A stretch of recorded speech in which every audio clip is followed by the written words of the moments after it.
العالمین الصلاۃ والسلام علی رسول النبی الکریم وعلی آلہ واصحابہ اجمعین الحمد للہ الذی ہدانا لہذا وما كنا لنهتدی لولا ان ہدانا اللہ رب اشرح لی صدری ویسر لی امری واحلل عقدۃ من لسانی یفقہوا قولی آمین یا رب العالمین۔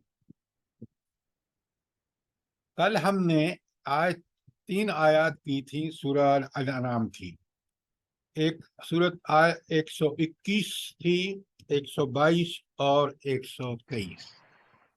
جیسا کہ آپ دیکھتے آ رہے ہیں کہ قرآن مجید کی ہر آیت اپنے اندر معنی کا ایک سمندر رکھتی ہے، اور اگر ہم اس آیت کو سمجھ لیں، خود اللہ تعالیٰ ہمارے سینے کو کھول دیتا ہے قرآن کے لیے، بشرطے کہ ہم اس کو سمجھیں غور و فکر کے ساتھ۔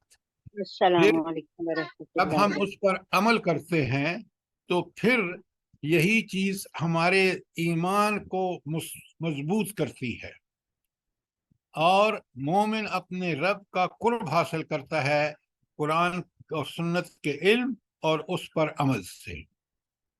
اور اگر اس سے خالی ہو، نہ وہ قرآن اور سنت کی طرف کوئی توجہ دے، نہ اپنے عمل کو سدھارے، تو وہ انسان اللہ کا نافرمان ہے۔ رب جس نے ہماری ساری جسم کی ضروریات پوری کی، آپ دیکھ لیں کوئی ایسی چیز نہیں ہے جو اللہ رب العالمین نے ہمارے لیے پیدا نہ فرمائی ہو، اور ہم اس سے فائدہ بھی اٹھا رہے ہوں، تو پھر ہم اس اللہ کی جو عقل کل، جو عالم کل، عالم غیب، جو مالک خالق رازق حاکم، اس کی بات نہ مانیں۔ اگر نہیں مانیں گے تو ہم بہت خسارے میں رہیں گے۔ یہ رب کا کتنا بڑا کرم ہے، کبھی سوچیں تو صحیح کہ نہ صرف کتاب نازل فرمائی جو ہدایت کے حوالے سے مکمل ہے، بلکہ اس کی حفاظت بھی اپنے ذمے لے لی، ورنہ ہم اس کے قانون کے ساتھ اس کے احکام کا اسی طرح مذاق اڑاتے جس طرح آج ہم اپنے ملک میں اڑا رہے ہیں۔ اور پھر جب یہ حرکتیں انسان کرتا ہے، یا کوئی اجتماعیت یا کوئی قوم کرتی ہے، تو پھر اس کی دیکھ لیں کس قدر ذلت اور پستی اس پر مسلط اللہ تعالیٰ کر دیتے ہیں۔ لہٰذا ہمارے لیے بہت ضروری ہے کہ ہم اس قرآن کے احکامات کو پڑھیں، سمجھیں اور ان کو اپنی زندگی کا حصہ بنا لیں۔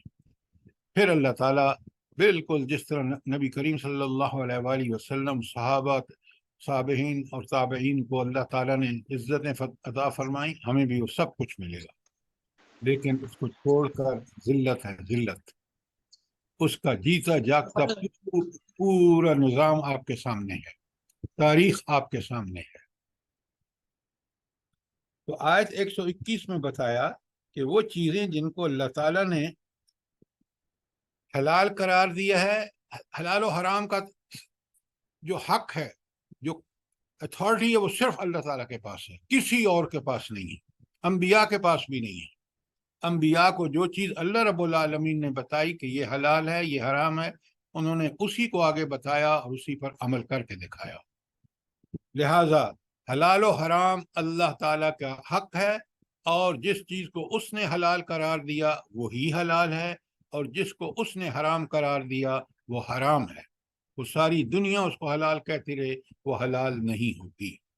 لہٰذا 121 میں نے آپ کو اس کی ساری آیات لکھوا دی تھی کل، جو حلال و حرام کے حوالے سے قرآن میں آئی ہیں، ان کو پھر دیکھ لیجئے۔ اس کے بعد آیت نمبر 122 میں بہت اچھی مثال اللہ تعالیٰ نے بیان فرمائی ہے کہ ایمان اور کفر کی مثال۔ یہ ایمان جس کو ہم ہلکا سمجھتے ہیں نا، بڑا غور سے دیکھے تو صحیح، جب انسان اللہ کو حاکم مان لیتا ہے، اللہ کو معبود مان لیتا ہے، اللہ کو الہ مان لیتا ہے، یہ توحید کی اصل ہے۔ رسول اللہ صلی اللہ علیہ وآلہ وسلم کو اپنا لیے حسن، آپ صلی اللہ علیہ وسلم کا اسوہ حسنہ ہمارے لیے اب مثال ہوتی ہے، زندگی ہم نے اس کے مطابق تعمیر کرنی ہے، اور آخرت کا ہمیں یقین ہوتا ہے کہ ہم نے اللہ کے سامنے پہنچ کر ایک ایک عمل کا حساب دینا ہے۔ تو اس طرح جب انسان ایسا ایمان اور اس کے تقاضے پورے کرتا ہے تو پھر اللہ تعالیٰ اس کو وہ روشنی صراط مستقیم کی روشن کر دیتا ہے اللہ تعالیٰ، بشرطے کہ وہ اس کے مطالبے پورے کرے، کس کے؟ کلمے کے تقاضے پورے کرے، اپنے ایمان جو ایمان کے تقاضے ہیں کہ اللہ کو حاکم مان کے اس کے حکم پر عمل کرے، اس طرح عمل کرے جس طرح رسول اللہ صلی اللہ علیہ وسلم نے عمل کر کے دکھایا ہے، اور آخرت میں اس کا یقین رکھے کہ اس کا اجر میرے اللہ کے پاس ہے، اور اگر میں نہیں کروں گا تو اس کا عذاب بھی میرے ذمہ ہوگا۔ جب یہ ایمان کے ساتھ اور اس کے تقاضے پورے کرتے ہوئے زندگی گزارتا ہے تو وہ بالکل ایک لائٹ روشنی اس کے ہاتھ میں ہوتی ہے، یہ ایمان۔ اور یہ ایمان سے جب روشنی لیتا ہے، قرآن و سنت سے روشنی لیتا ہے، جو تقاضا ایمان کا، وہ دنیا میں ایک ایسا انسان ہوتا ہے کہ جو بالکل حق پر قائم رہتا ہے، بشرطے کہ ایمان جو قرآن و سنت والا ایمان ہے علم حاصل کرے اور اس پہ عمل کرے۔ یہ جب دنیا میں چلتا پھرتا ہے تو یہ بالکل ایک روشنی ہے اس کے پاس۔ یہی روشنی تھی مجاہدین افغانستان کے پاس قرآن و سنت کی، کہ انہوں نے جہاد کیا اور دنیا کی سب سے پہلے انہوں نے برطانیہ کو شکست دی، پھر روس کو شکست دی، پھر ابھی حال میں آپ کی آنکھوں کے سامنے امریکہ کو شکست دی۔ یہ ہے وہ روشنی جو انسان جس کے پیچھے چلتا ہے تو اللہ تعالیٰ کی تائید اور نصرت کا وہ حقدار بن جاتا ہے، اور اگر اس کو چھوڑتا ہے تو اس کے پاس ایٹم بم اور پتہ نہیں کیا کیا چیزیں ہوتی ہیں، لیکن کیونکہ وہ طاغوت کے پیچھے چل رہا ہوتا ہے، وہ اللہ تعالیٰ کی مدد اور اس کی توفیق الہی سے محروم ہوتا ہے۔ وجہ وہ خود کیونکہ اس نے چھوڑ دیا، قرآن و سنت کو چھوڑ کر اس نے طاغوتوں کی اطاعت کی، تو اللہ رب العالمین اس کو پھر ذلت اور پستی سے دوچار کر سکتے تھے۔ یہ اللہ کی دائمی سنت ہے جو میں نے آپ سے گزارش کی۔ لہذا یہ تھی آیت، اس کا مضمون جو تھا وہ آیت 122 میں تھا، اور قرآن مجید میں نے کل بھی آپ کو لکھوایا ہے، اور اس چیز کو بہت اچھی طرح سمجھیں۔ سورہ بقرہ کی آیت 257 بڑے غور سے سنیے، میں پھر ترجمہ کر دیتا ہوں۔ بسم اللہ الرحمن الرحیم۔ اللہ ولی الذین آمنوا، اللہ تعالیٰ ان لوگوں کا ولی ہے، ان کی مدد فرماتے ہیں، آمنو جو ایمان لائے۔ کون سا ایمان؟ یہ ہے فرق، جو آج ہمارا ایمان ہے وہ قرآن و سنت والا ایمان نہیں ہے، سنا سنایا ہے۔ ہم مسلمانوں کے گھر پیدا ہوئے اس لیے مسلمان ہیں، ورنہ عمل آپ دیکھ لیجئے، ہمارے اعمال، حکمرانوں کو دیکھ لیجئے، خواص کو دیکھ لیجئے، عوام کو دیکھ لیجئے، آج تو ہم نعوذ باللہ کافروں سے بھی بدتر ہیں۔ تو جو ایمان لا کے، اللہ کہتے ہیں جو ایمان لا کر اس کے تقاضے پورے کرتے ہیں، ان کا ولی کون ہے؟ ان کا ولی وہ اللہ جو ساری طاقتوں اور قدرتوں کا مالک ہے۔ اور پھر وہ کیا کرتا ہے؟ اللہ تعالیٰ یخرجہم من الظلمات الی النور، پھر وہ اندھیروں سے نکال کے ان کو روشنی میں لے آتا ہے۔ وہ روشنی جو ایمان کے تقاضے پورے کرنے کے بعد ان کو ملتی ہے، وہ اس روشنی میں پورے یقین کے ساتھ کہ یہی کامیابی کا راستہ ہے۔ ان کو مشکلات آتی ہیں، آزمائشیں آتی ہیں، جو ایمان کا تقاضا ہے وہ ان کو سر کر لیتے ہیں، ان کو ڈٹ کے ان کا مقابلہ کر کے اللہ کی تائید و نصرت سے ان پر کامیابی حاصل کر لیتے ہیں۔ یہ ہیں وہ لوگ جو ایمان، کون سا ایمان؟ قرآن و سنت والا ایمان، اور اس ایمان کے مطابق اپنی زندگی گزارتے ہیں، اس ایمان کے تقاضے پورے کرتے ہیں، حاکم اللہ کو مانتے ہیں۔ ان کا رول ماڈل نبی کریم صلی اللہ علیہ وآلہ وسلم ہے۔ تیسری بات، ان کا آخرت پر یقین ہے۔ اب اس کی روشنی میں جو بھی عمل کرتے ہیں وہ بالکل ان کو شرح صدر ہوتا ہے، وہ ڈٹ کے جم کے زندگی گزارتے ہیں اور ان کو پوری اس پر استقامت ملتی ہے اللہ کی طرف سے. یہ تو معاملہ کن کا ہو گیا؟ ایمان کے تقاضے پورے کرنے والا. اب سنیے آیت خود آگے قرآن کھول کھول کے بیان کرتا ہے. اللہ تعالیٰ فرماتے ہیں کمن مثلہ، کیا یہ اس شخص کی طرح مثال ہے فی الظلمات، جو اندھیروں میں ہے، جس نے ایمان کا انکار کیا ہے. یہ ہے شخص جو اندھیروں میں ہے. کیوں؟ قرآن و سنت کی روشنی سے محروم ہے. تو جب یہ اندھیروں میں ہے تو پھر اللہ تعالیٰ کہتے ہیں لیس خارج بخارج منہا، یہ ان سے کبھی نہیں نکلے گا. کیوں نہیں نکلے گا بھلا یہ شخص اندھیروں سے؟ کیوں نہیں نکلے گا؟ کیونکہ اس نے اللہ اور اللہ کے رسول کی نافرمانی کی، قرآن و سنت کو چھوڑا. قرآن و سنت کو چھوڑ دیا. روشنی تو وہاں پر تھی، وہ راستہ روشنی والا راستہ تھا. بالکل آپ نے ٹھیک کہا. قرآن و سنت کا جب انکار کرے گا تو انسان دنیا میں ٹھوکریں کھائے گا، کبھی اس در پر، کبھی اس طاغوت کے پیچھے، کبھی اس کے پیچھے. اور وہ آپ اپنے ملک کو دیکھ سکتے ہیں، آج کے مسلمان کو دیکھ سکتے ہیں. تو یہ تھی اب بہت اہم آیت جس میں اللہ تعالیٰ نے بتا دیا کہ اے انسان، اگر تو وہ روشنی چاہتا ہے کہ صراط مستقیم جس سے روشن ہو جائے، وہ قرآن و سنت پر ایمان لا کر عمل کرنے میں ہے. اس کے انکار کرے گا تو اندھیروں میں ٹامک ٹوئیاں مارتا پھرے گا پوری زندگی، اور اسی جہالت اور غفلت کے پردے آپ کے دل پر چڑھ جائیں گے، اور پھر اللہ کے پاس پہنچیں گے تو وہاں پھر تمہیں اللہ تعالیٰ جب سزا دے گا تو پھر تمہیں شاید ہوش آئے، لیکن وہ کسی کام کی نہیں ہے.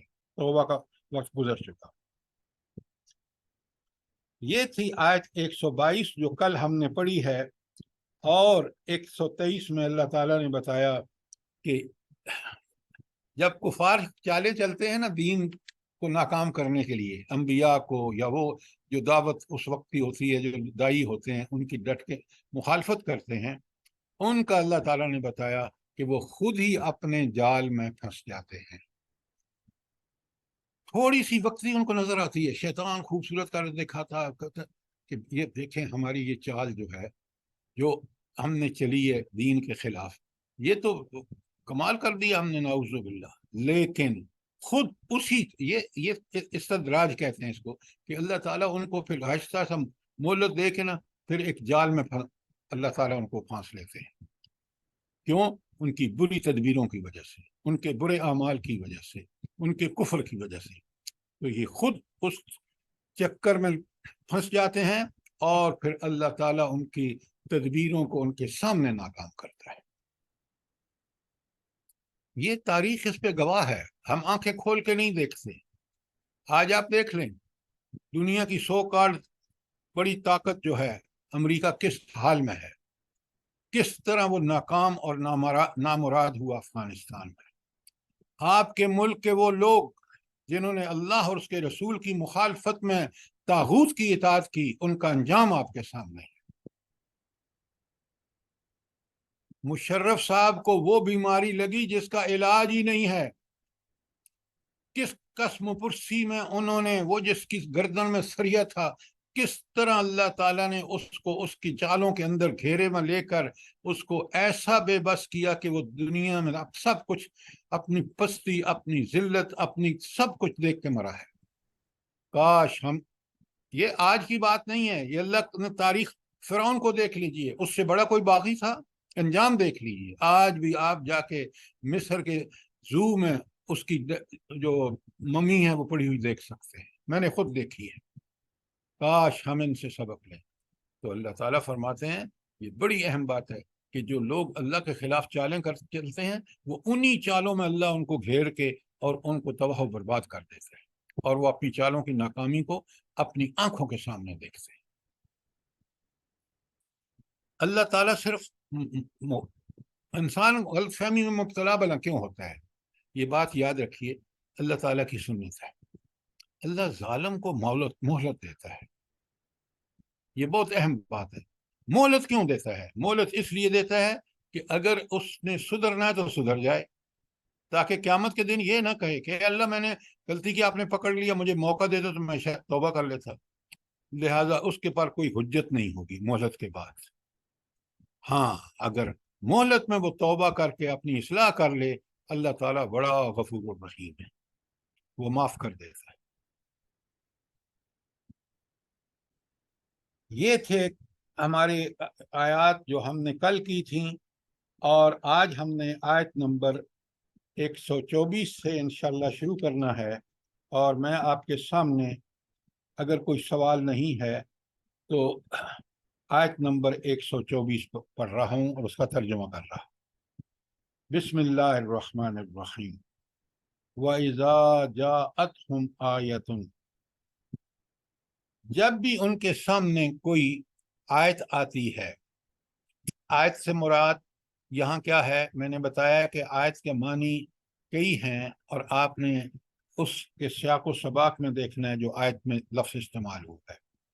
تو یہاں اللہ تعالیٰ کی کوئی ہدایت، کوئی تعلیمات، کوئی حکم آتا تھا تو یہ کافر اس کے جواب میں کیا کہتے تھے؟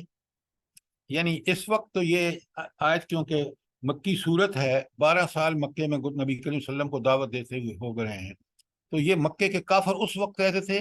آج کے کافر بھی آپ دیکھ لیں بالکل وہی باتیں ایک مختلف پہلو سے لوگ کہتے ہیں.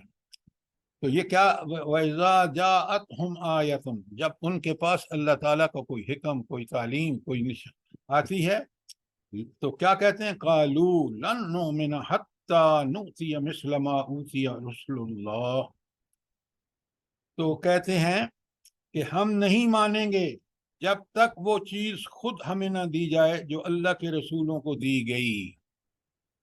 کتنا گستاخانہ مطالبہ ہے کہ اللہ نعوذ باللہ ان کو رسول بنا کے اور ان کے سامنے سب چیزیں رکھ دے. یہ اللہ کا طریقہ نہیں، یہ اللہ کی سنت نہیں. اللہ نے ہمیشہ اپنی مرضی سے خاص لوگوں کو چنا ہے جن کو ہم انبیاء کہتے ہیں. ان کی سیرتوں کی حفاظت نبوت سے پہلے بھی کی ہے. اس بالکل صحیح فطرت پر قائم رہے جو اللہ نے ان کی فطرت بنائی تھی. فطرت اللہ التی فطر الناس علیہا، تو اس فطرت پہ قائم رہے.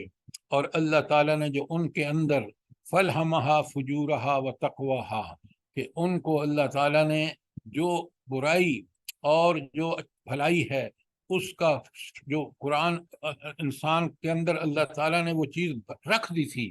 کیوں؟ وہ آپ خود بھی دیکھ سکتے ہیں، ہر انسان کو بھلائی اچھی لگتی ہے اور برائی کو وہ برا سمجھتا ہے. اسی لیے معروف اور منکر کے الفاظ آئے ہیں. معروف جو جانی پہچانی چیز ہوتی ہے، بھلائی جانی پہچانی ہے اس لیے معروف کہتے ہیں. منکر جو انجان ہو، انسانی فطرت کو اچھا ہی نہیں لگتی برائی، اگر واقعی فطرت صحیح پر قائم ہوتے. یہ تو ان کی جن کی فطرت بگڑ چکی ہوتی ہے، مسخ ہو چکی تھی ہے، وہ قتل کرتے ہیں، وہ ظلم کرتے ہیں. مومن جس کے اندر اللہ نے ایمان وہ رکھا ہے، اس ایمان کی بنیاد پر اگر صحیح سالم رہے تو دنیا میں برائی نہیں کرتا. یہی وجہ ہے کہ انبیاء کو دیکھ لیں آپ. نبی کریم صلی اللہ علیہ وآلہ وسلم مکے میں نبوت سے پہلے مشہور تھے کہ یہ شخص صادق بھی ہے اور امین بھی ہے. لہذا یہ کافر مطالبے کرتے ہیں. مومن جو ہے وہ یوں ہی اگر اپنی اس صحیح فطرت پہ قائم ہونا، وہ جو دو باتیں اللہ نے رکھی ہیں، فلہمہا فجورہا و تقواہا، نیکی اور بھلائی کو پہچانتا، برائی سے نفرت اور نیکی سے محبت اس وقت ہے. دوسری بات، وہ فطرت اسلام پر پیدا ہوتا ہے. فطرت اللہ التی فطر الناس علیہا، یہ سورہ روم کی آیت 30 ہے. یہ چیزیں اگر اس کی فطرت میں رہیں تو پھر وہ کوئی مطالبہ نہیں کرتا. یوں ہی نبی برحق اس کے سامنے آتا ہے، وہ یہ اس کے دل کے اندر کی آواز ہے، یہ نیکی ہے، یہ برائی ہے. جب وہ بیان فرماتے ہیں اوامر نیکیاں ہیں اور منیحات جو ہیں وہ برائیاں ہیں، تو وہ فوراً ایمان لے آتا ہے.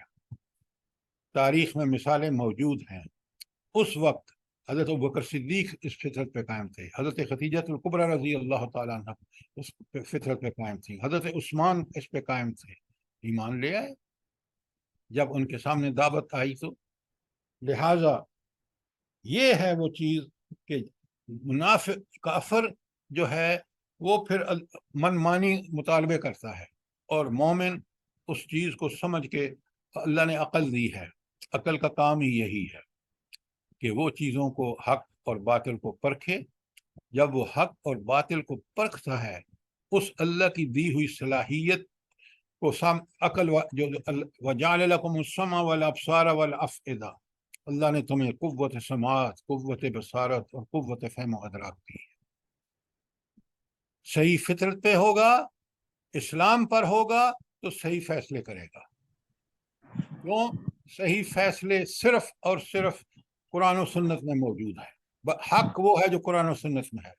انسان ساری دنیا کے جمع ہو کے، عقلیں جمع ہو کے فیصلے کریں تو وہ فیصلے حق نہیں ہوں گے۔ تاریخ گواہ ہے اس پہ۔ کیا یونائٹڈ نیشن کے فیصلے ٹھیک ہیں اور اس کے مطابق دنیا میں امن قائم ہو گیا ہے؟ IMF، world bank, United Nation, Asian development bank, گنتے جائیے، یہ طاغوتی اداروں نے دنیا کی زندگی کو آج اجیرن کر دیا ہے۔ معیشت کس تباہی کا سے دوچار ہے۔ اور آپ دیکھیں جب یہ اسلام نافذ تھا، حضرت عمر بن عبدالعزیز کا دور ہے، اور لوگ زکوٰۃ کا پیسہ لے کے نکلتے ہیں، باہر غریب کوئی نہیں ملتا، اور اگر قحط بھی آ جاتا ہے تو اس میں بھی وہ بڑے صبر و شکر سے اس ایسی آزمائشوں سے گزر جاتے ہیں مومن۔ اللہ کی شانیں دیکھیے، یہ ملک پاکستان، اس میں جو اللہ نے ذرائع وسائل رکھے ہیں وہ دنیا میں بہت کم ملکوں کے پاس ہیں۔ آپ چل پھر کے دیکھ لیجئے، مجھے اللہ نے مواقع دیے ہیں، یورپ، امریکہ، ایشیا، یہ سارے میں نے افریقہ دیکھے ممالک۔ یقین مانیے جو وسائل اللہ نے ہمیں دیے ہیں، کاش ہم اس قرآن و سنت کے دائی ہوتے، یہ ملک، اس ملک میں نظام نافذ ہوتا، یہ ملک دنیا کا مضبوط ترین اور طاقتور ملک ہوتا۔ آج اس ملک میں ان ذرائع کے ساتھ، ان وسائل کے ساتھ جو اللہ نے دیے ہیں، غریب کو روٹی کھانا مشکل ہے۔ یہ صرف اور صرف اللہ کا اصول ہے، اور اصول خود قرآن کہتا ہے فمن اعرض عن ذکری، جو کوئی میرے اس ذکر، اس قرآن سے منہ موڑے گا، اللہ فرماتے ہیں فإن له معیشۃ ضنکا، ہم اس کی زندگی کو تنگ کر دیں گے، پوری زندگی، معاشرتی ہو، معاشی ہو، سیاسی ہو، عسکری ہو۔ آپ دیکھ لیں آج اپنے ملک کو، تو قرآن صرف اس کا ایک ہی آج بھی اللہ تعالیٰ ہمیں بچا لیں گے اگر ہم توبہ طائب ہو کر اللہ کے دین کی طرف اور اللہ کے احکامات کو مان کر زندگی گزارنا شروع کر دیں۔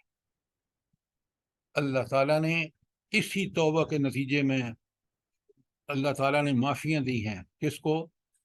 ایک نبی کی قوم کو، حضرت یونس کی قوم کو۔ تو اللہ کی سنت ہے، کاش آج بھی ہم یہ کام کریں۔ تو لہٰذا وَإِذَا جَاءَتْهُمْ آیَةٌ، جب ان کے پاس کوئی اللہ کا حکم، اللہ کی تعلیم، اللہ کی نصیحتیں آتی ہیں قرآن جیسی کتاب میں، قالوا، تو وہ کیا جواب دیتے ہیں؟ لن نؤمن، ہم ہرگز ایمان نہیں لائیں گے، حتی نؤتی مثل ما اوتی رسول اللہ، یہاں تک کہ وہ کچھ دیا جائے، ہمیں بھی وہ دیا جائے جو اللہ کے رسولوں کو دی گئی ہے چیز۔ کتنا بڑا گستاخانہ مطالبہ ہے یہ، ایک چال ہے ایمان نہ لانے کی۔ اللہ تعالیٰ کو کیا ضرورت پڑی ہے کہ وہ ہمارے گستاخانہ مطالبے پورے کرتا پھرے گا؟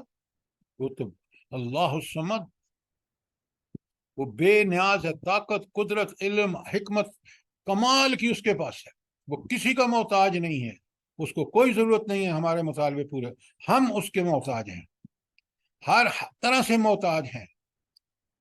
تو اب حق وہی ہے جو وہ بیان کرے۔ لہذا اس طرح کے مطالبات. اور آگے سنیں آج اسی میں آگے اللہ تعالیٰ فرماتے ہیں.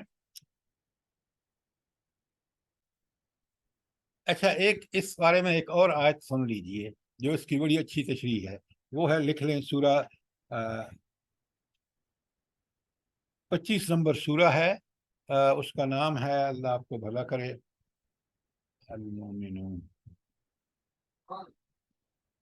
فرقان، سورہ فرقان. سورہ فرقان کی آیت نمبر 2 ہے، میں آپ کے سامنے پڑھ رہا ہوں. اب ان کے بےہودہ مطالبات سنیں. اللہ تعالیٰ فرمائے قال الذین لا یرجون لقاءنا، وہ لوگ جو اللہ کے سے ملاقات کی امید نہیں رکھتے، یعنی کس کے منکر ہیں؟ آخرت کے. قالو، وہ کیا کہتے ہیں؟ لولا انزل علینا الملائکہ، ہمارے اوپر ملائکہ کیوں نہیں نازل فرمائے گئے؟ او نرا ربنا، یا ہم اپنے رب کو اپنی آنکھوں سے کیوں نہیں دیکھتے؟ کیا بےہودہ مطالبے ہیں. پہلا کیا تھا کہ یہ ملائکہ، نبی کہتا ہے میرے پاس فرشتہ وہی لے کے آتا ہے، تو ہمارے پاس کیوں نہیں آتے؟ نعوذ باللہ. اور او نرا ربنا، یا ہم اپنے رب کو اپنی آنکھوں سے کیوں نہیں دیکھتے؟ لقد استکبروا فی انفسہم، یقیناً انہوں نے بڑا تکبر کیا. تکبر کیا مطلب؟ کیا تکبر کیا؟ کہ اللہ تعالیٰ کی بات کو، جو حکم وہ دے رہا تھا اپنے نبی کے ذریعے، وحی کے ذریعے، اس کو انہوں نے گھٹیا جانا اور اپنے ان بےہودہ مطالبات کو سمجھا کہ یہ ہمارے جو مطالبات ہیں یہ ہیں کمال کی بات. اللہ اور اس کے رسول کی بات تو ان کے نزدیک بہت پچھلے درجے کی تھی. جب یہ حالت ہوتی ہے تو سنیں آیت 24 میں اللہ تعالیٰ فرماتے ہیں آگے، اللہ اعلم حیث یجعل الرسالہ، اللہ خوب جانتا ہے، عالم تو اس میں تفضیل ہے، اللہ سب سے بہتر جانتا ہے، حیث یجعل الرسالہ، کہ پیغمبری کا کام کس سے لے. یہ اللہ جس کا علم حق، جس کی حکمت حق، جس کی ہر بات حق، وہ یہ فیصلے کر سکتا ہے. ہر انسان کے مطالبات کے نتیجے میں اللہ تعالیٰ مجبور نہیں ہے، مجبور انسان ہے. لہذا اللہ خوب جانتا ہے اور اللہ بہتر جانتا ہے کہ پیغمبری کا کام کس سے لے. اب قرآن جو ہے نا، ایسے نافرمانوں اور ایسے منکروں کو دیکھیں کیا تنبیہ کرتا ہے اللہ. اور وہ اللہ جو ہر کام جو وہ حکم دے وہ کر سکتا ہے، طاقت قدرت اس کے پاس ہے. اللہ تعالیٰ فرماتے ہیں سَيُصِيبُ الَّذِينَ أَجْرَمُوا، جب ان مجرموں کو پہنچے گی، وہ مجرم جن کا اوپر ذکر ہوا ہے، صغار، ذلت اور پستی، ان مجرموں کو یہ ذلت اور پستی سے دوچار ہوں گے عند اللہ، اللہ کے ہاں. جب یہ اللہ کے پاس پہنچیں گے تو ان نافرمانیوں، ان کفریہ کلمات کی وجہ سے اللہ تعالیٰ ان کو ذلت اور پستی سے دوچار کرے گا. وعذاب شدید، اور ان کے لیے شدید عذاب ہوگا، بما کانوا یمکرون، وہ جو دنیا میں چالیں چلتے تھے. اللہ تعالیٰ ان کو مکر، ان کی چالیں سے تعبیر کرتے ہیں. تو آپ نے غور فرمایا کہ کس طرح یہ لوگ جو آج دنیا میں انکار کر رہے ہیں، یہاں تو دارالامتحان ہے، اللہ نے مہلت دے رکھی ہے. جب یہ اللہ کے پاس پہنچیں گے تو پھر ان کا کیا حشر ہوگا، وہ آیت کے آخری حصے میں آپ کے سامنے آ گیا. اچھا، یہ اللہ تعالیٰ فرماتے ہیں کہ اللہ کے پاس جب پہنچیں گے تو ان کے یہ ذلت اور پستی سے دوچار ہوں گے. اس کا کیا مطلب ہے بھلا کہ اللہ کے ہاں ذلت اور پستی کیا ہوگی؟ اس کی ایک سر یہ جو اتنی ڈیمانڈ جو ہے کر سر رہے ایک ہیں کہ حدیث، رسول ایک روایت میں جو میری بات سنیں، آپ ادھر ادھر کی باتیں مت کریں، ٹو دی پوائنٹ سنیں. جن لوگوں کے سامنے انہوں نے یہ انکار کیا اور یہ مطالبے پیش کیے، اور وہ اس کے فالوور بھی تھے. آپ قریش مکہ کو دیکھ لیں، بھائی 13 سالوں میں چند لوگ مسلمان ہوئے تھے جو سلیم الفطرت تھے، باقی سارے تو نبی کریم صلی اللہ علیہ وسلم کی مخالفت اور اس طرح کے مطالبے کرتے رہے۔ اب ان لیڈروں کو اللہ تعالیٰ قیامت کے دن ان کے فالوورز کو دکھائے گا کہ یہ دیکھو، یہ ہے ان کی ذلت، یہ ہے ان کا انجام، یہ ہے جہنم جس میں یہ پھینکے جائیں گے بمیں تمہارے۔ یہ ہے ایک ذلت اور پستی کی اللہ تعالیٰ کی جو وہاں آخرت میں پیش آئے گی۔ ذلت ہوتی یہی ہے کہ دوسروں کے سامنے انسان جو ہے، تو یہ لیڈر جو تھے وہ اپنے فالوور کے سامنے اللہ تعالیٰ ان کو ذلت اور پستی سے دوچار کرے گا، نہ صرف ان کو لیڈروں کو بلکہ ان کے ماننے والوں کو بھی۔ اس لیے انسان دنیا کے اندر اس کا ایک ہی لیڈر ہوتا ہے، وہ اس وقت کا نبی۔ اب نبی کریم صلی اللہ علیہ وآلہ وسلم کے بعد کوئی نبی نہیں آئے گا، تو کیا آپ کی بیسس لے کر قیامت تک کے لیے نمونہ کہ کس طرح ہماری زندگی ہونی چاہیے، وہ نبی کریم صلی اللہ علیہ وآلہ وسلم کو اللہ تعالیٰ نے فرمایا لَقَدْ كَانَ لَكُمْ فِي رَسُولِ اللَّهِ أُسْوَةٌ حَسَنَةٌ، تمہارے لیے بہترین نمونہ جو ہے زندگی کو تعمیر کرنے کے لیے، سیرت کو، کردار کو، اخلاق کو، وہ نمونہ کون ہے؟ وہ نمونہ محمد رسول اللہ صلی اللہ علیہ وسلم ہے۔ آج آپ دیکھیں، ذرا غور کریں، ہم سب اس میں ملوث ہیں۔ کیسے؟ ہم اپنے بچوں کو وہ کردار، وہ اصول سمجھا رہے ہیں جو مغرب کے اندر، خود مغرب کا معاشرہ کس پستی میں جا چکا ہے۔ ہم تو آج اس پہ اکڑتے ہیں، فخر کرتے ہیں، اور حالت ہماری بھی آپ کے سامنے ہے کہ کہاں کھڑے ہیں۔ لہٰذا آج بھی قرآن و سنت کا راستہ ہی برحق ہے جیسے ماضی میں تھا۔ اللہ تعالی ہمیں اس پر عمل کرنے کی توفیق عطا فرمائے۔ تو یہاں ایک بات سمجھ لیں اچھی طرح، اور وہ ہے کہ نبوت جو ہے نا، وہ اللہ کا اپنا حق ہے کہ کس کو دینی ہے۔ یہ کوئی کسب سے نہیں، یعنی اپنی نیکیوں کا ڈھیر لگا دے تو اللہ تعالیٰ اس کو نبی بنا دے گا، نہیں۔ یہ اللہ خوب جانتا ہے کہ یہ نبوت کا حقدار کون ہے، یہ اہم ترین اور مشکل ترین فریضہ کون انجام دے گا انسانوں میں، یہ صرف اللہ تعالیٰ کو علم ہے، اور اللہ تعالیٰ اپنے صحیح علم کی بنیاد پر صحیح فیصلے کرتا ہے۔ آپ دیکھ لیں، انبیاء کی تاریخ اٹھا کے دیکھ لیں، کتنے اولو العزم، کتنے صاحب ایمان تھے کہ انہوں نے ہر تکلیف میں صرف اور صرف اپنے رب کی بات مانی، ہر آزمائش میں پورے اترے۔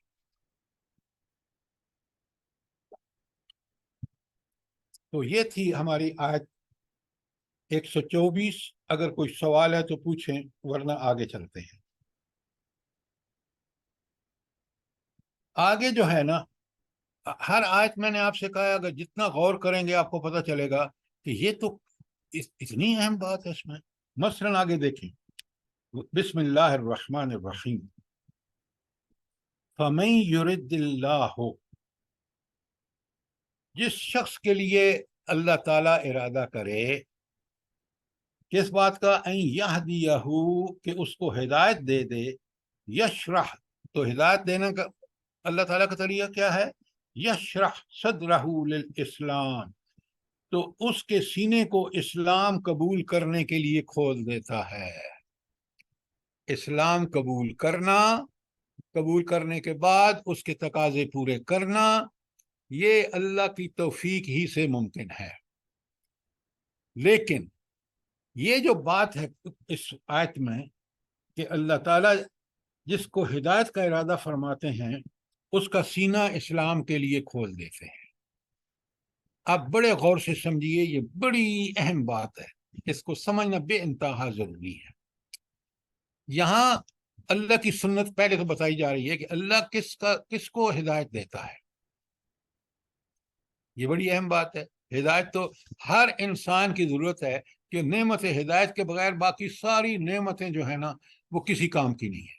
دولت، مال، عزت، جو پوری دنیا کی حکمرانی، اگر ہدایت نہیں ہے تو پھر ان کا استعمال انسان اپنے نفس، خواہشات اور شیطان کے ترغیب پر کرے گا. لیکن اگر ایمان ہے، ہدایت ہے اس کے پاس، تو سب نعمتوں کو وہ اللہ کے حکم کے مطابق استعمال کرے گا، دنیا میں بھی بھلائی اور آخرت میں بھی. تو اس کا طریقہ کیا ہے کہ یہ ہدایت انسان کو کب ملے گی؟ اللہ کا کیا سنت اللہ تعالیٰ کی، بڑے غور سے سنیے. اس کے لیے ایک شرط ہے، ہدایت اس کو ملے گی جس کے دل کے اندر سچی طلب اور عمل کا جذبہ کہ مجھے ہدایت مل جائے، میں اس کے مطابق عمل کروں گا. یہ کوشش عمل کی یہ ہوگی، اللہ تعالیٰ اس کو ضرور ہدایت دے گا. کہ کیا بات لکھ لیں کہ پہلی بات سچی طلب اور تڑپ، نمبر 2 اس کے لیے کوشش، بھرپور کوشش. قرآن اس کو صرف کوشش نہیں، اٹموسٹ کوشش، یعنی ایسی محنت جو بہت سخت ہوتی ہے. خود قرآن کہتا ہے والذین جہدوا فینا، سورہ عنکبوت کی آخری آیت ہے 68، والذین جہدوا فینا، وہ لوگ جو جد و جہد کرتے ہیں، اٹموسٹ ایفرٹ کرتے ہیں، فینا ہماری ہدایت حاصل کرنے کے لیے، لَنَهْدِيَنَّهُمْ سُبُلَنَا، ہم ضرور بالضرور ان کو ہدایت دیتے ہیں. یہ وعدہ ہے اللہ کا، اور اللہ تعالیٰ اپنے وعدوں کی وعدہ خلافی ہرگز نہیں کرتا. یہ بات اچھی طرح نوٹ فرما لیں. تو وعدہ کن کے ساتھ ہے؟ جو اس کے لیے جد و جہد کریں گے. اور بالکل یہ بات آپ تجربے میں بھی دیکھ لیں، جس قدر شدید تڑپ ہوگی دل میں اور جس قدر کوشش ہوگی، اسی قدر اللہ تعالیٰ اس کو توفیق عطا فرمائے گا. اس کو جتنی بھی اس کے دین کو سمجھنے کے لیے ضروریات ہوں گی، اللہ تعالیٰ اس کو اس تک ایکسس دے دے گا. اس کو ایسے لوگ مل جائیں گے، اس کو ایسے طریقے مل جائیں گے، اس کو ایسی ٹیکٹکس مل جائیں گے کہ وہ اللہ کے دین کو، اللہ تعالیٰ اس کو دین پہ حصول اور اس پہ عمل کرنا آسان بنا دے گا. اس میں مشکلات ضرور آئیں گی، کیونکہ دین قبول کرنے کے بعد اللہ تعالیٰ ٹیسٹ کے لیے بندے کو آزمائشوں سے گزارتا ہے. اگر اس کی سچی طرف اور کوشش ہے تو وہ انشاءاللہ ان مصیبتوں کو بھی انگیز کر لے گا، اور جب اس مصیبتوں سے گزرے گا، اس کا سیرت، اس کا کردار، اس کا اخلاق، اس کا ایمان پختہ سے پختہ تر ہوتا چلا جائے گا. یہ بات اچھی طرح سمجھ لیجیے. لیکن جو لوگ بس دین ہے، ٹھیک ہے جی، آپ کی پریفرنس کیا ہے؟ یہ بچہ جدید ڈاکٹر بن جائے، یہ انجینئر بن جائے، یہ فلاں بن جائے، اس کی طرف سے آپ کو کوئی تکلیف نہیں ہے کہ وہ دین سے دور ہو رہا ہے، یہ ہو رہا ہے، وہ ہو رہا ہے. آج معاشرہ انہی اصولوں پر بنا ہے.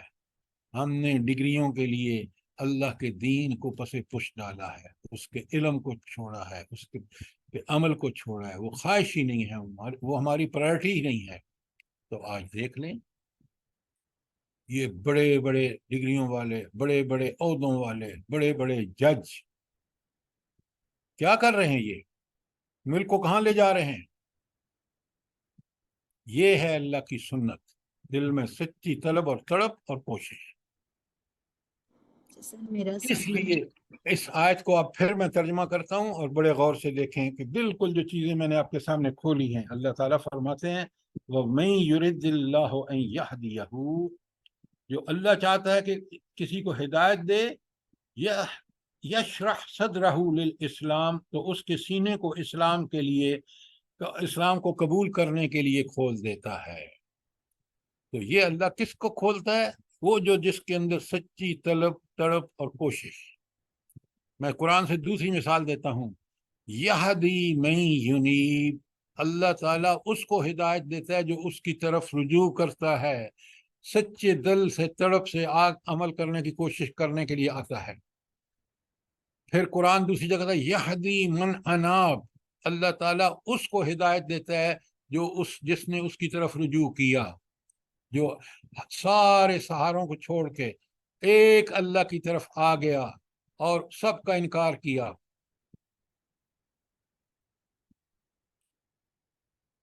قرآن دوسری جگہ کہتا ہے, کیا پیاری بات ہے, مضبوط سہارا کس نے پکڑا؟ جس نے ہر طاغوت کا انکار کیا.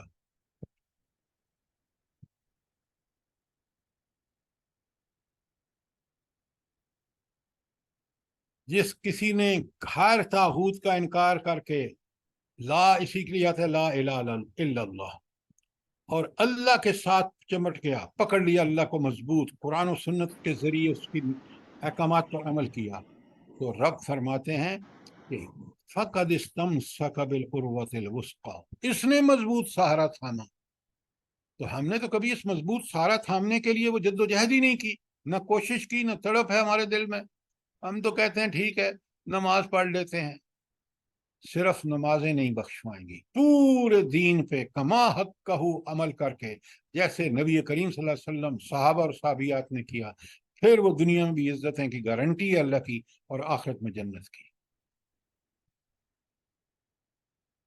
لہٰذا یہ بات اچھی طرح سمجھ لیجئے کہ ایمان قبول کرنے کی جو توفیق ہے وہ اللہ اس وقت دیتا ہے. یہ سنت ہدایت کے لیے شرط ہے کہ انسان کے اندر سچی طلب اور تڑپ ہو. آج بھی آپ دیکھیں, آپ کو پتہ چلے گا کہ بڑے بڑے پادریوں نے اسلام قبول کر لیا. کیوں؟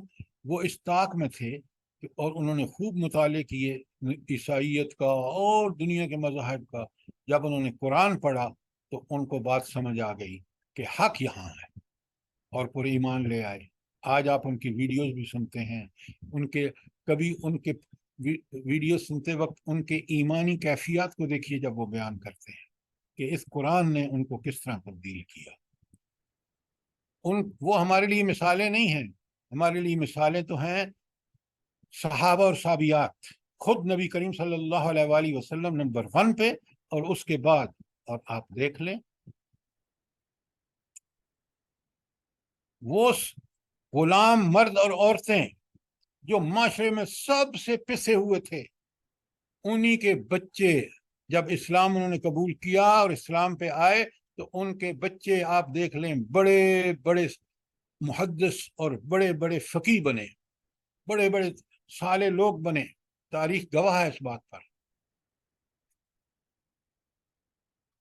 یہ تھی آیت 124, اور اب 125 میں آئیے, بالکل اسی کی آگے 125 ہی ہم کر رہے ہیں, اگلا حصہ سنیے.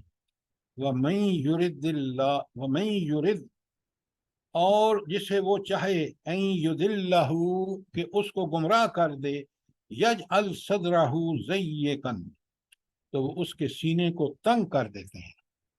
اور تنگی کی مثال دیکھیں, سبحان اللہ, اللہ کے کلام کو ثواب کے لیے نہ سمجھیے کہ اس میں کس طرح حقائق کس انداز میں پرفیکٹ میں بیان کیے گئے ہیں. وَمَن يُرِدِ اللَّهُ وَمَن يُرِدْ أَن يُضِلَّهُ, وہ اللہ تعالیٰ جس کی گمراہی کا فیصلہ فرما لے, ارادہ کر لے, يَجْعَلْ صَدْرَهُ ضَيِّقًا, اس کے سینے کو تنگ کر دیتے ہیں. خرجن کانما یصعد فی السماء, گویا کہ وہ آسمان میں چڑھ رہا ہے. آسمان میں چڑھنا مشکل ہے نا, تو اتنا اس کا سینہ تنگ کر دیتے ہیں کہ وہ اس کے لیے اتنا مشکل ہوتا ہے جیسا کہ آسمان میں چڑھنا. یہ کس کا معاملہ ہے؟ یہ اس کا معاملہ ہے شخص کا جو انکار کرتا ہے قرآن و سنت کا, جو اللہ کے بھیجے ہوئے دین, اللہ کی وحی جو قرآن و سنت کی شکل میں ہمارے پاس موجود ہے. جب اس سے انکار کرتا ہے تو وہ پھر گویا اس کے لیے زندگی اتنی مشکل ہوتی ہے, وہ ساری دنیا کے ذرائع اور وسائل جس کے لیے وہ کوشش کرتا ہے وہ اس کو مل کے رہتے ہیں, لیکن زندگی میں سکون اور اطمینان نہیں ہوتا. رات کو پتہ نہیں کتنی سلیپنگ پل کھا کے سوتا ہے. اولادوں کی نافرمانی الگ ہوتی ہے, بیویوں کی نافرمانی الگ ہوتی ہے, معاشرے کے اندر برائیوں کا چال چلن جو ہے وہ انسانوں کی زندگی کو اجیرن کر دیتا ہے. مغرب کو دیکھ لیجیے, آپ اپنے معاشرے کو دیکھ لیجیے جس میں یہ سب چیزیں رائج ہیں. تو زندگی کا مزہ وہی اٹھاتا ہے جو اللہ اور اس کے رسول کے لیے جیتا ہے. وہ مومن جو اللہ اور اس کے رسول کے احکامات کا پابند کر لیتا ہے اپنے آپ کو، یہ ہے وہ جس کو اللہ توفیق عطا فرماتا ہے، اور جو اس سے انکار کرتا ہے وہ دنیا میں اس مشکل سے زندگی گزارتا ہے۔ بظاہر آپ کو لگتا ہے کہ یہ اس کے پاس مال ہے، اولاد ہے، اللہ تعالیٰ فرماتے ہیں لا یغرنک تقلب الذین کفروا فی البلاد، لوگوں تمہیں کسی دھوکے میں نہ ڈالے یہ لوگ جو دنیا میں چلت پھرت ہے ان کی، لا یغرنک تقلب الذین کفروا فی البلاد متاع قلیل، چند روزہ ہے، صرف چند روزہ، ثم ماواہم جہنم، پھر ان کا ٹھکانہ جہنم ہے۔ یہ تاریخ گواہ ہے اس کے اوپر۔ یہ زندگی، دنیاوی زندگی میکسیمم 100 سال، 60 سے لے کر 100 سال، اور قبر جب برزخ ہے، جب موت کے بعد سے لے کر دوبارہ اٹھایا جانا ہے، کتنا عرصہ ہے بلا؟ بتائیے تو صحیح، ہزاروں لاکھوں سال ہے۔ حضرت آدم علیہ السلام ابھی تک عالم برزخ میں ہیں موت کے بعد سے، لہذا یہ برزخ بڑی جنت کے باغوں میں سے ایک باغ ہے، یا جہنم کے گڑھوں میں سے ایک گڑھ ہے۔ باغ ان کے لیے جنہوں نے اللہ اور اس کے رسول کے حکم کے مطابق زندگی گزاری، اور جہنم ان کے لیے جنہوں نے دنیا ہی کو سب کچھ سمجھ لیا اور اللہ اور اس کے رسول کو بھلا دیا۔ لہذا بڑے سوچ ذمہ داری سے زندگی گزاری ہے۔ اللہ نے ہمیں کائنات میں انسان کو سب سے زیادہ ذمہ دار بنایا۔ اچھا یہ بتائیں کہ اللہ تعالیٰ نے ذمہ دار جو بنایا ہے، اس کے لیے قرآن نے کیا لفظ استعمال کیا ہے کہ انسان سب سے زیادہ ذمہ دار ہے؟ قرآن نے کون سا لفظ استعمال کیا ہے؟ سر آیت کے ذریعے سے بتائیں۔ سر جی خلیفہ، وہ خلیفہ، جو شاباش، ویری گڈ، خلیفہ، نائب، کہ اب تم نے وہ کام کرنے ہیں جو میں حکم دوں گا، اللہ تعالیٰ نے فرمایا، اور اس کے لیے ذرائع، وسائل، جو بھی صلاحیتیں ہوں گی میں دوں گا، اور اس نے دی ہیں۔ ہر آدمی انہی وسائل، ذرائع اور جو صلاحیتیں عطا فرمائی ہیں اس کے مطابق مسئول ہوگا۔ ذمہ داری یہ ہے کہ تم نے وہ کام ضرور کرنے ہیں جو خلیفہ اللہ نے تمہیں بتائے ہیں، جو اسائنمنٹس دیے ہیں انہی کے مطابق زندگی گزارنی ہے۔ ہم نے تو پتہ نہیں کیا کیا دھندے پکڑ رکھے ہیں۔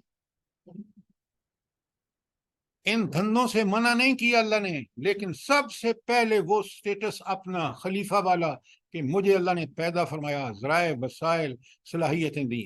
لَقَدْ خَلَقْنَا الْإِنسَانَ فِي أَحْسَنِ تَقْوِيمٍ، سورہ 3 میں فرمایا میں نے انسان کو بہترین صلاحیتوں، ذرائع اور وسائل پہ دے کے بھیجا۔ کیوں؟ تاکہ وہ خلافت کا فریضہ انجام دے۔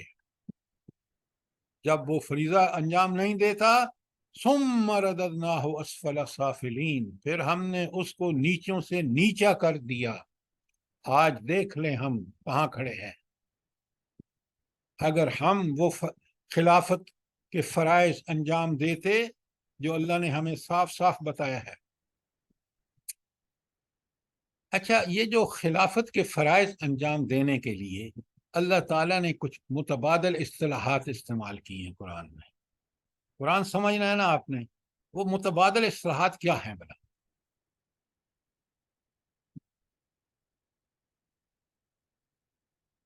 سب سے پہلی اصطلاح یہ ہے کہ فریضہ شہادت علی الناس، کہ پوری دنیا پر یہ گواہی دینی انسانیت پر۔ کس کی گواہی؟ قول سے وہ کچھ بیان کرنا جو نبی کریم صلی اللہ علیہ وسلم نے بیان کیا ہے، عمل اس کے مطابق ہو۔ زبان سے بیان کرنا قولی شہادت ہے، اور عمل عین اس کے مطابق کرنا جیسے نبی کریم صلی اللہ علیہ وسلم نے کیا ہے، یہ عملی شہادت ہے۔ جو قولی اور عملی شہادت دے گا وہ فرائض خلافت کے ٹھیک ٹھیک سر انجام دے گا۔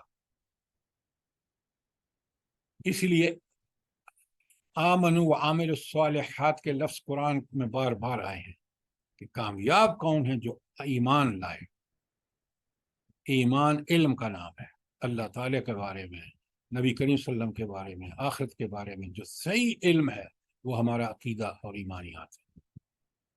اور جب وہ قرآن و سنت کے مطابق ہوگا تو وہ ہمیں طاقت فراہم کرے گا، وہ ہمارے لیے ہمارے دلوں کو کنٹرول کرے گا، اللہ کی حاکمیت سے، نبی کریم صلی اللہ علیہ وسلم سے محبت سے، اور آپ کے اسوہ حسنہ پر عمل کرنے سے، اور آخرت کے یقین سے ہمارا دل۔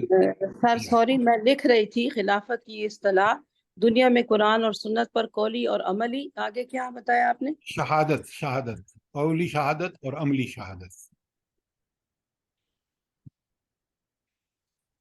لہٰذا یہ فریضہ سر انجام دینے کے لیے آپ دیکھ رہے ہیں کہ انتہائی ذمہ دارانہ زندگی انسان کو گزارنی ہوگی۔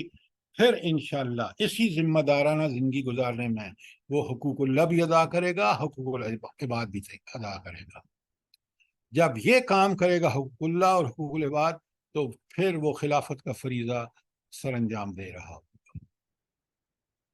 اگر وہ اللہ کے حقوق سے بھی آزاد، نعوذ باللہ، اور بندوں کے والدین، اقربا، پڑوسی،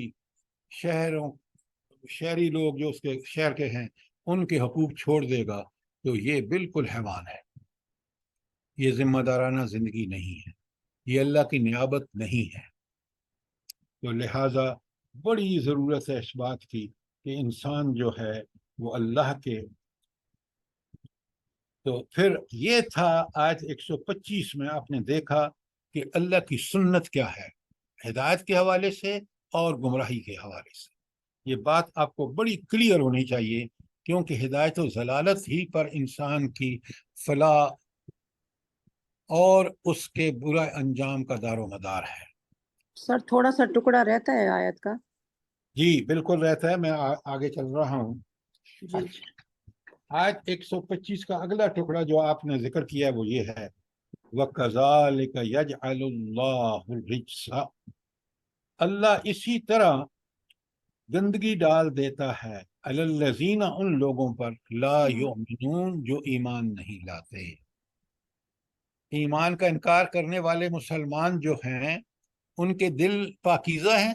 نہیں، دلوں میں گندگی کیا ہے؟ دنیاوی خواہشات اور انسان کی اپنی حد سے بڑھی ہوئی تمنائیں۔ حالانکہ اس کی سب سے بڑی تمنا کیا ہونی چاہیے تھی؟ کہ وہ اللہ اور اس کے رسول کا تابع دار بن جائے۔ اس کو دل سے نکال کے اس نے پتہ نہیں کیا کیا اندھیرے اپنے خیالات اور جذبات میں بھر لیے، دنیا کی محبت، مال کی محبت، اور پھر شیطان خوبصورت بنا کے دکھا رہا ہے، دیکھ یہ تو کتنا ماڈرن ہے، تو کتنا باہمت ہے، کہ خاتون سے کہتا ہے تو تیری جیسا لباس پہن کے کوئی نکلے تو صحیح، یہ تو تمہاری بڑی ہمت ہے۔ اور وہ معاشرے میں کس گندگی کا باعث بن رہی ہیں وہ حرکات۔ تو رجسہ کا مطلب، گندگی ڈال دینے کا مطلب یہی ہے کہ اللہ تعالیٰ پھر اس کو ان اعمال میں لگا دیتا ہے جو اس کو گندے راستے پر لے جاتے ہیں، وہ گندگیاں کرتا ہے، اور پھر وہ جہنم کا حقدار ہو جاتا ہے۔ تو سر جو آپ مسلمان ہیں، کہنے کے نام کے مسلمان ہیں اور گندے کام سارے کر رہے ہیں، تو وہ پھر ان کے لیے یہی ہے؟ بالکل اللہ کا دیکھیے، یہ نام رکھ لینے سے اگر کوئی بڑا بن سکتا نا، تو سب سے بڑا بنتا رئیس المنافقین مدینے میں۔ کیوں؟ اس لیے کہ وہ اس وقت کا سردار بھی تھا، اور مسجد میں جمعے کے دن کھڑے ہو کے یہ کہتا تھا، پڑھ لیں تاریخ، کہ کہتا تھا لوگوں اس نبی کی بات سنو، خطاب سے پہلے، جمعے کے خطاب سے، اور خود منافق تھا، مسلمان نام کا تھا، اندر دل میں اسلام کے خلاف بغض بھرا ہوا تھا، تو اس کا نام ہے رئیس المنافقین۔ تو اللہ ان کے دلوں کو پاک کرتا ہے جو اپنے دل کو اللہ کے لیے پاک کر دیتے ہیں، کہ ان کے دلوں میں اللہ اور اس کے رسول کی محبت، ان کے احکامات کی عظمت، ان کا دل بھرا ہوا ہے شکر کے جذبات سے کہ میرے پاس اللہ کی بتائے ہوئے ایسے اصول ہیں جو بالکل برحق ہیں۔ لیکن اگر اس کو نام مسلمانوں جیسا، جیسے آپ کہہ رہے ہیں آپ مسلمان دیکھ رہے ہیں، اور دین سے کوئی محبت نہیں بلکہ ہر عمل دین کے خلاف ہے، تو وہ اس کے بالکل مصداق ہیں۔ قرآن انہی کے لیے یہ بات بتا رہا ہے۔ كَذَلِكَ يَجْعَلُ اللَّهُ الرِّجْسَ عَلَى الَّذِينَ لَا يُؤْمِنُونَ، اللہ اسی طرح ایمان نہ لانے والوں پر پھٹکار ڈال دیتا ہے، ان کو گندگی ان پر ڈال دیتا ہے۔ تو یہ تھا ایمان اور کفر کا ضابطہ، جو آپ اچھی طرح سمجھ لیں، اور اگر کوئی سوال ہے تو ضرور کریں۔ کیوں؟ یہ ہے وہ حقیقت جو قرآن بیان کر رہا ہے، اور اس پر میں غفلت کی وجہ سے ہم گندگیوں، اللہ تعالیٰ کے گندگیوں جو ان لوگوں پر جو انکار کرتے ہیں، جو ہم کر رہے ہیں، وہ ڈال دیتا ہے۔ ہدایت کن کو دیتا ہے وہ بھی بتا دیا، اور کن لوگ گمراہی میں مبتلا ہوتے ہیں اس کا بھی ضابطہ کلیئرلی بتا دیا۔ اب آ گئی آیت 106۔ جی سر السلام علیکم سر۔ سر یہ واہ، جو گمراہی میں مبتلا کرنے کے جو اللہ نے ذکر کیا ہے نا، جو کیفیت بتائی ہے کہ ان کا سینہ جو ہے نا وہ بھینچ جاتا ہے، اور وہ اس طرح ان کو لگتا ہے جیسے روح آسمان کی طرف پرواز کر رہی ہے۔ تو سر یہ جو اینزائٹیز ہیں یہ تو ہمیں بھی ہوتی ہیں جب دین پہ چلنے کا ہم سوچتے ہیں، تو سر نعوذ باللہ ہم تو ان لوگوں میں شامل نہیں ہیں کہیں؟ نہیں، دیکھیں، ہمیں جب تکلیف آتی ہے، ہم بھی انسان ہیں، اور ایمان آزمائش ہے۔ بڑا اچھا سوال کیا آپ نے۔ جب ایمان لائیں گے نا تو آپ کی آزمائش شروع ہو جائے گی، یہ اللہ کی سنت ہے۔ اب آپ ان تکلیفوں میں ملے جلے جذبات آپ پہ طاری ہوتے ہیں، لیکن آپ کا رخ کس کی طرف ہوتا ہے؟ بتائیں مجھے۔ سر اللہ کی طرف ہوتا ہے اللہ کی ڈیفینیٹلی۔ اللہ طرف ہمیں اس سر۔ سے نکالے گا۔ یہ مشکلات اللہ کی طرف سے آئی ہیں، ہم نے صبر کر کے، نمازیں پڑھ کے، اللہ سے دعائیں کر کے ہم ان کو اوورکم کر لیں گے۔ یہ آپ کا مقام نظر ہوتا ہے، اللہ تعالیٰ اسی طرح آپ سے معاملہ کرتا ہے۔ وہ آپ کو آپ کی تندیے باد مخالف سے نہ گھبرا ہے عقاب، یہ تو چلتی ہے تجھے اونچا اڑانے کے لیے۔ تو مخالف ہوائیں جو ہیں، آزمائشیں، وہ اللہ کی طرف سے مقدر ہوتی ہیں تاکہ اللہ انسان کو اونچا اڑنے کے جو ہے، اور اونچائی نیکی کے اعلیٰ منازل تک پہنچنے کی ان کو اللہ تعالیٰ اس طرح توفیق عطا فرماتا ہے۔ لہذا مومن مصیبتیں آتی ہیں، اس کے جذبات بھی اونچے نیچے ہوتے رہتے ہیں، لیکن اس کا آخری سہارا اور تعلق جو مضبوط کر لیتا ہے اللہ سے، وہ ہوتا ہے، اور وہ گمراہ نہیں ہوتا، بلکہ اللہ اس کو ان مصیبتوں سے گزار کر اور ان کے ایمان کو پختہ کر دیتا ہے۔ کافر جو ہے وہ جب مصیبتیں آتی ہیں، کبھی اپنے ان جھوٹے خداؤں کو پکار رہا ہوتا ہے، کبھی اپنے آپ کو کوس رہا ہوتا ہے، کبھی حالات کا رونا رو رہا ہوتا ہے، کبھی کچھ کر رہا ہوتا ہے، اللہ کی طرف نہیں موڑ سکتا۔ یہ ہے گندگی اس پہ ڈل گئی ہے، اور مومن اس پاکیزہ زندگی کی وجہ سے اپنے آپ زندگی کو گزارتا ہے۔ جب مصیبتوں سے بھی نکلتا ہے تو کہتا ہے الحمدللہ، میرے رب نے میرے ساتھ احسان کیا۔ یہ تھوڑی سی مشکل آ جاتی ہے، چیختا چلاتا ہے، اللہ پر گلے کرتا ہے، پتہ نہیں دین پر گلے کرتا ہے، کیا سے کیا حرکتیں کرتا ہے۔ تو آج ابھی کیونکہ ٹائم ہو گیا ہے، میں آپ سے گزارش کروں گا کہ یہ آیت 126 میں ایک لفظ آیا ہے، ھذا صراط ربک مستقیما، یہ ہے تمہارے رب کا سیدھا راستہ۔ یہ قرآن میں پڑھ کے آئیے گا کہ قرآن، اس سیدھے راستے سے قرآن کا مطلب کیا ہے، اور اسی کے لیے ہم ہر روز ہر رکعت میں سورہ فاتحہ پڑھتے ہوئے کہتے ہیں اہدنا الصراط المستقیم۔ تو آخر یہ صراط مستقیم ہے کیا قرآن کی نظر میں، اور یہ صحیح اس کا فہم ہمیں جب تک حاصل نہیں ہوگا تو ہم اس کو حاصل کیسے کریں گے؟ تو آپ اس کو پڑھیے قرآن میں،